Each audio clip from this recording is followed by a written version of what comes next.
So I wanted to highlight for you before we start what some of the keys are that we'll be talking about population growth, birth rates, death rates, and we're going to look at something called the demographic transition model.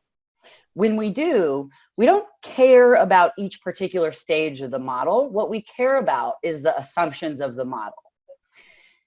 This model is also what a lot of population policy is based on. So if the assumptions of the model, the model itself is incorrect, the policies that stem from it, problematic. So that's why we're going to be looking at that. Another main thing we'll start getting into, we've been talking about Malthus, his way to look at population and resources, and his thinking is still mainstream today. There's another camp or school of thought opposed to the neo-Malthusians called the cornucopians. So we're sort of look at these two sides of the argument between population and resources. Malthusians would say population's a problem. Cornucopians would retort, not so much. It can actually even bring benefits. That'll lead us right into this example of this new technology being developed, fracking of methane hydrate. And we're going to look at this concept of peak oil in this new technology, methane hydrate, which once ready essentially means that we are going to have continued access to fossil fuels.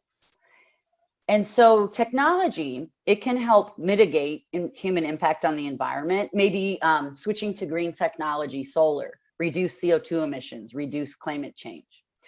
Technology can also make our impact on the environment worse by allowing us to continue consuming. I'll show you what I mean when we get there, but those are two things you'll want to note. And then of course, how do all these different concepts and examples fit into this IPAT equation we've been looking at? And so far, we've really just talked about population in class. We'll hit on the T, technology, and the A, which is a fancy word for consumption. This will bring us into the culture of consumption.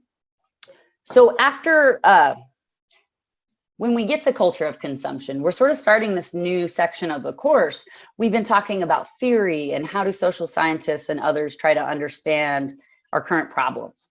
We're going to get into looking at actual case studies, different cultures, and how sustainable they have or have not been, starting with our own industrial, post-industrial society. So we'll touch on culture of consumption. We'll pick back up with consumption after the first exam next week. The changes in population growth rates and the effect it has overall on the population can be shown through the demographic transition model. So what we're going to do is we're going to look at this model. We do not care about each particular stage of the model. I'm not going to ask you about that. What we want to look at is the assumptions of the model, why they're incorrect, and what the policy that has stemmed from that. Okay?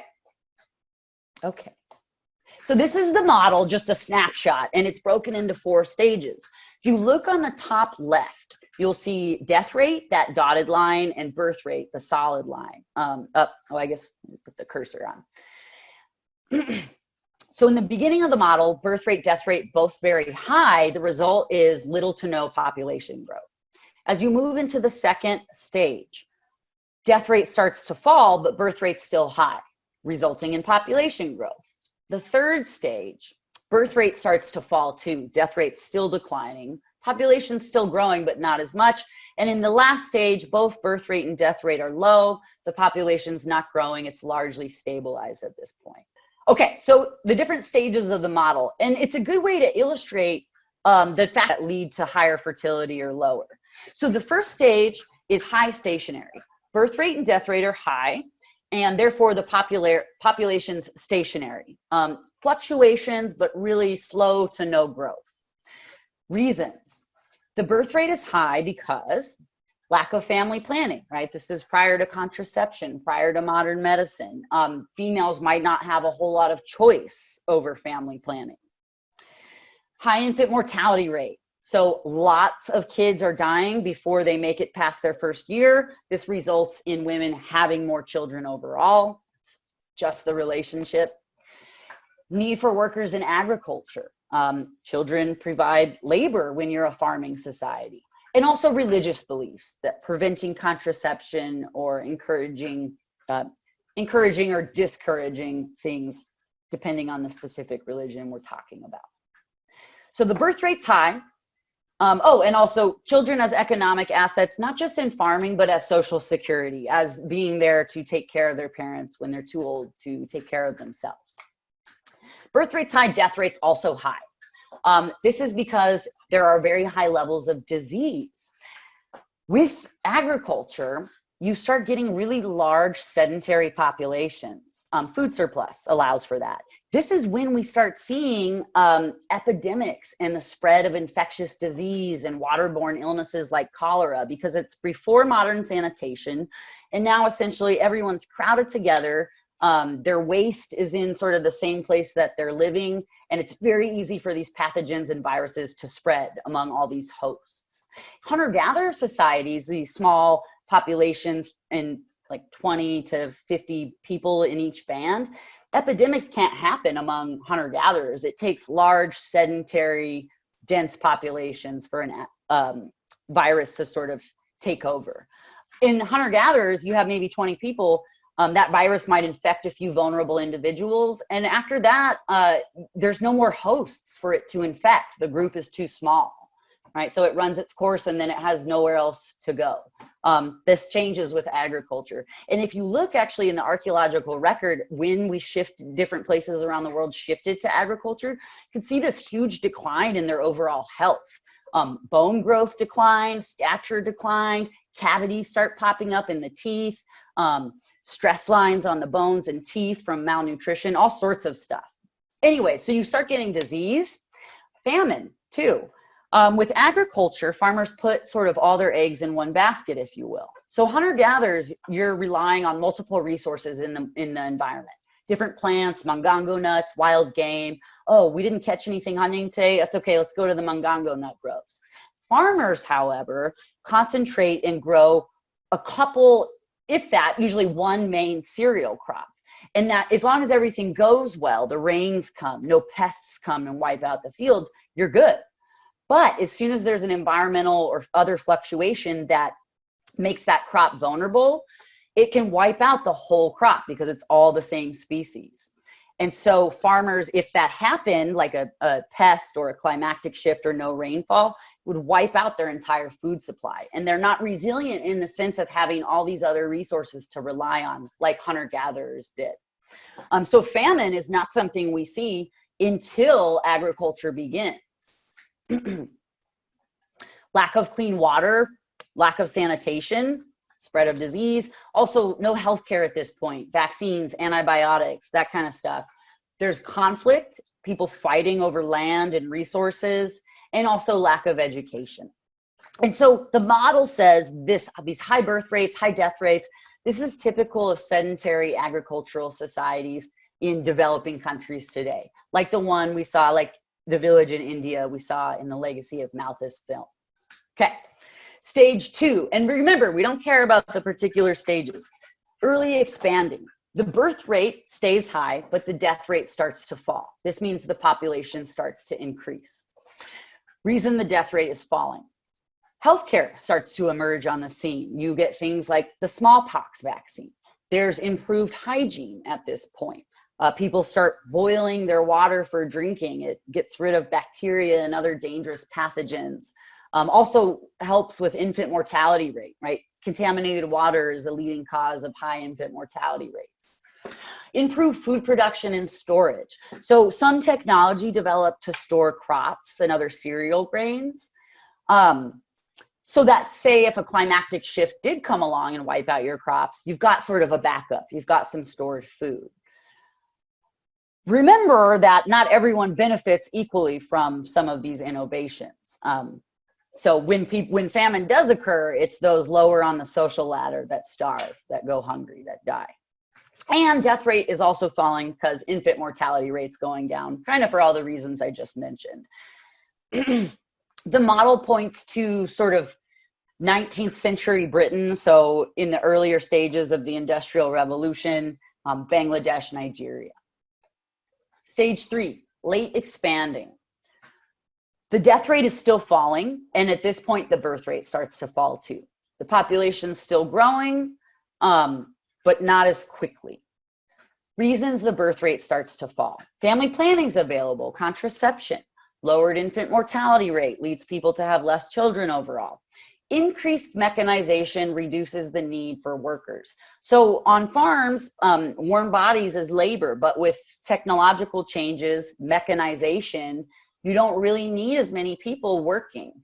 In the US, one farmer feeds like 125 other people, right?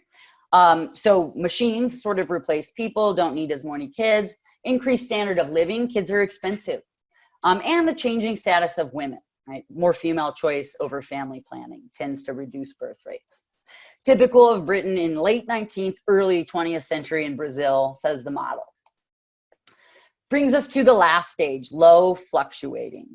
And so at this point, the birth rate and the death rate are low. They've both fallen. The population's no longer growing. It's steady.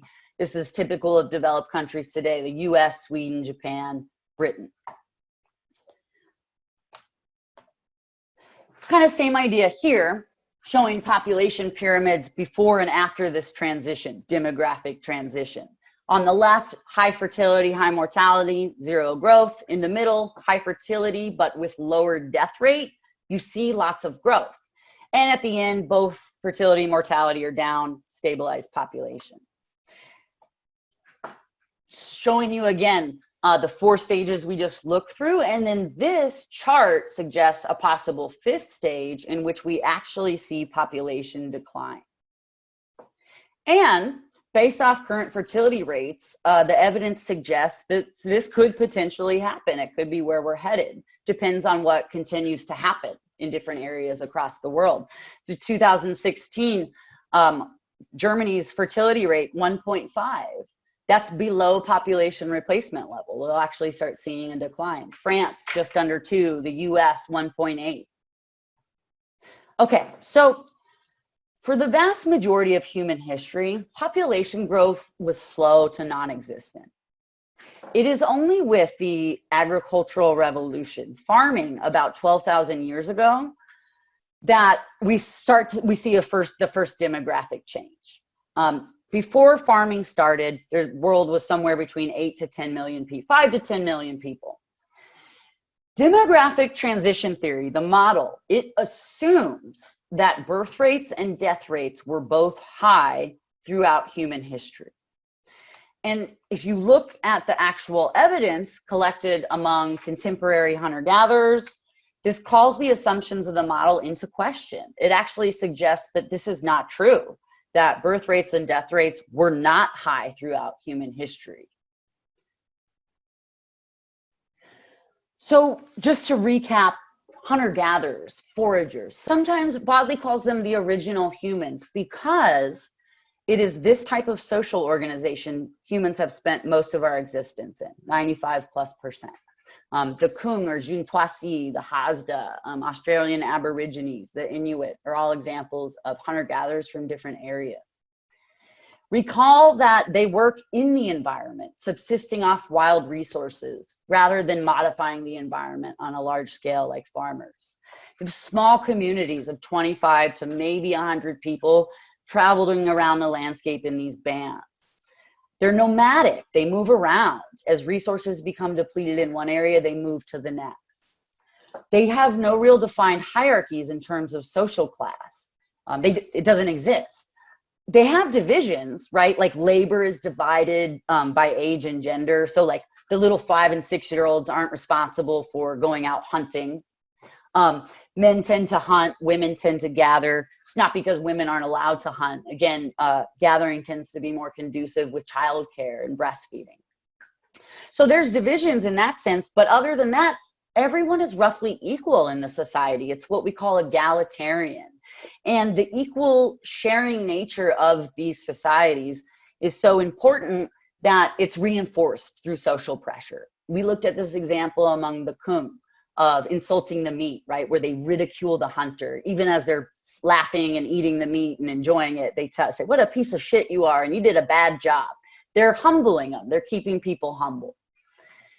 Leadership is achieved and reversible. It's based off ability, charisma, being savvy. If you start making decisions that are not good for the group, people stop listening to you. Achieved and reversible. And they're technologically simple. They don't have large machinery, but very, very skillful, very intricate knowledge of their environments. So we look at data among contemporary hunter-gatherers to sort of project what past hunter-gatherer life would have been like, which you could critique, right? But nonetheless, contemporary hunter-gatherers, actually birth rates and death rates were not high. It was not some on the edge of starvation, having kids as quick as you can because they're dying so fast, you're just trying to maintain the population. Not true. Birth rates and death rates were actually quite moderate, and these groups took specific, intentional, conscious steps so as to not overshoot their resource base, to not let the population explode beyond control. Let's look at some of the data. This is looking at the health of Australian Aborigines, so the indigenous people of Australia. They are physically fit. These are sort of the summary of this study. Lean, a body mass index of less than 20, just for reference. Less than 18.5 is considered underweight. I think above 30 or, well, above 25 is sort of considered possibly overweight. Don't calculate your BIM and categorize yourself. There's other things that go into health too. But they have an overall low BMI, so no problems there. Low blood pressure, no age-related increase in body mass index or blood pressure. Low fasting glucose, which means no problem with diabetes. Low fasting cholesterol, no problem with heart disease. And the fasting, meaning that you fast, you don't eat before you get your glucose or cholesterol tested, so that the test measures your body's typical levels rather than the food you just ate. But overall, healthy, and they don't suffer from some of these diseases of older age that we do. This is looking, so the death rate, right? They're healthy. They're not all dying at 30. This looks at longevity, the modal age at death for hunter-gatherers, for different populations from different regions, also compared with Sweden and the US. And if you look, their lifespan, not all that different from what we see in developed countries today. The average modal age of death for hunter-gatherers is 72, with a range of 68 to 78 years. That's not bad. Importantly, though, we're using the mode here, not the average. And so the reason for that is because they do still have sometimes high infant mortality rates, right? Because of contaminated water, pathogens, that babies get sick when they drink the water, they get diarrhea, dehydrated, and they can't make it. And so only 57% of children make it to age 15, high infant mortality rate. But for those that make it out of infancy, out of adolescence, lifespan is quite long. In addition to the death rate not being high, as the model postulates, the birth rate also isn't very high among these groups. So if you look at hunter-gatherers, evidence suggests fertility rates were somewhere around 4.5. That's not a high fertility rate. And this is, it's important because the demographic transition model assumes that birth rates were high, and therefore when death rates were lowered, maybe with medicine or whatever, we therefore have a population problem, right? Because people, high birth rate, high death rate, and now that the death rate's lowered, we have this population explosion. That's inaccurate. If you look, fertility rates weren't high throughout human history. The reason fertility rates get high has to do with agriculture and culture. They had specific mechanisms in place for maintaining their population at optimal levels. They had cultural taboos that encouraged birth spacing. So for example, not having sex for a certain period of time after giving birth so that you don't get pregnant again. And there's lots of specific examples in Bodley in chapter 6 about different groups. He gives a bunch of examples of this. Because hunter-gatherers carry their infants, this also discourages closely spaced births. So for example, among the Kung, 4-year birth interval, so that by the time the female has another baby, a couple of things. First of all, children breastfeed for several years. So you have to finish breastfeeding the first child before you can have a new baby to breastfeed. Can't do both at the same time. There's not enough resources for the female's body. It's too much. And then also when you go out gathering, you can't, it's very difficult to carry multiple babies, too impossible. And so essentially they wait to have another child until the first child, or whichever most recent child, is about 4 years old, so that they can walk on their own. And then the female isn't trying to carry them all when she goes out gathering. Frequent and long-term breastfeeding also suppresses ovulation. So I was just saying they breastfeed for several years, 3 or 4 years. The foods in the Kalahari, for example, way too rough on a little infant's belly. So they breastfeed. That's how babies get their nutrition. And when females are breastfeeding, they are producing a certain hormone profile that actually can suppress ovulation, suppress releasing eggs into the ovaries, so that as long as the person continues to breastfeed, it can help suppress ovulation, which prevents getting pregnant, right? There's no egg in the uterus. And again, they breastfeed for several years.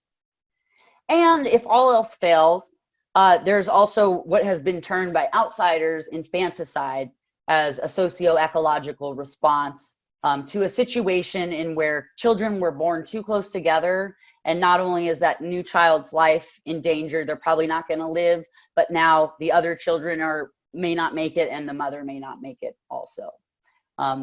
Again, they breastfeed for several years. Without breastfeeding, little kids can't really make it. They can't digest these foods that are in the Kalahari until they're a little bit older, a little bit tougher stomachs. And so if the children are born too close together, infanticide is also something that has occurred in the past. And like for example, cultures have different definitions of when life begins, right? And so I don't want to get into it too much, but Bodley points out that the distinction between sort of abortion and infanticide, it's a distinction we make, but also it's sort of an issue of cultural relativity. So for the Kung, they don't consider a person until they're brought back into the village and named, right? So cultures draw the line on that differently. Nonetheless, should children be born too close together, pretty much they're not going to make it, and then the mom and the other kids also are vulnerable, probably won't make it. So it's a response to a situation in which too many people are born too close together. And so the point, right, is that these groups had cultural mechanisms that they used to maintain their population, to not overshoot their resource base. It was conscious and intentional. And it's important because the model assumes birth rates and death rates were high, and this is why there was low population growth. And so then with modern medicine, all of a sudden you've lowered the death rate, but people are still just breeding crazy because that's what they do, right? And therefore the solution that stems from that understanding is to address this high birth rate, population control, sterilization. But that's not accurate. The demographic transition model skips 95+% of human existence, right? And so it misunderstands demographic transition altogether. The model actually starts with the start of farming. And so the first big shift we see in population occurs with the agricultural revolution. It's kind of a lot of words on these slides, just so you have it. Just a few facts about the start of farming, also called the Neolithic Revolution, started about 12,000 years ago. This is when we see the first major demographic change. World's population, 5 to 10 million prior to this, of hunter-gatherers scattered around the globe. And agriculture begins all over the world in several different regions, independently innovated, meaning it starts popping up in Mesopotamia or ancient Egypt or Mesoamerica.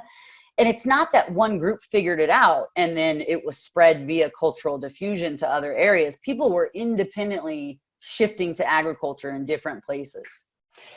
It's characterized by the domestication of plants and animals.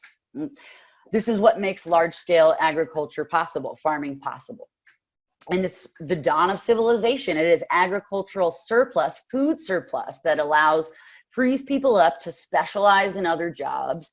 And this also spurs all sorts of innovations as people begin specializing. You get the plow, the wheel, writing, numbers. Just to show you where some of the main agricultural hearths popped up, here's the map, take a look. And remember sort of the materialist approach. As the way people organize around their resource changes, other aspects of the society will change. When people shifted to farming, you're now growing massive amounts of food. It requires somewhat of a collective effort, unless people are sort of living by their, separate households. You start getting new technologies like terracing or irrigation or new tools to make your agriculture more productive. Maybe you weed, whereas before you didn't. Now you weed to keep the weeds from stealing soil fertility from your crops.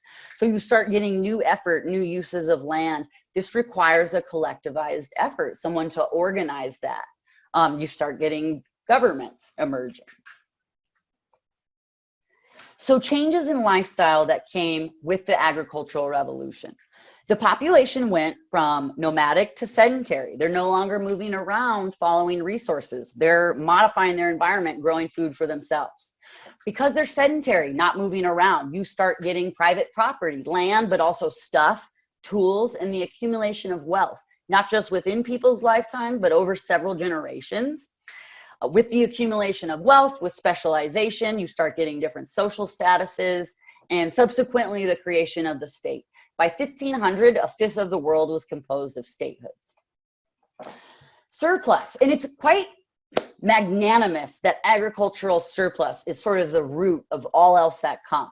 With surplus, you no longer need everyone in the population producing food, frees people up to do other things.